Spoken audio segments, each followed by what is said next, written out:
আপনারা ইখতিলাফ করছেন নাকি? একটু আওয়াজ দিয়ে বলুন, ইখতিলাফ করছেন? ইসলামের স্বার্থে কথা বলেছি, ধর্মের জায়গায় দাঁড়িয়ে কথা বলেছি, জলসায় দাঁড়িয়ে কথা বলেছি।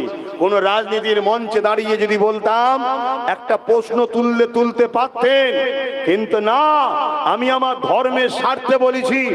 আজকে কেন্দ্র সরকার ওয়াকফ কালা কানুন বিল তৈরি করে আমার মসজিদ মিটাতে চায়, আমার মাদ্রাসা মিটাতে চায়, আমার কবরস্থান মিটাতে চায়, আমার ঈদগাহ মিটাতে চায়, আমার খানকা মিটাতে চায়।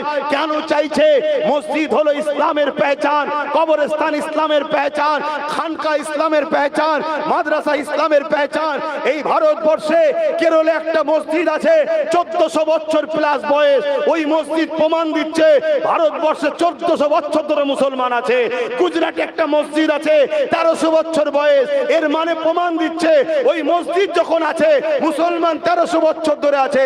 আমার বাংলাতে কলিকাতায় মাদ্রাসা আছে 200-250 বছরের বেশি বয়স। এর মানে প্রমাণ দিচ্ছে এখানে তাহলে 200-250 বছর ধরে মুসলমান পড়াশোনা করছে, তার মানে এখানে মুসলমান আছে।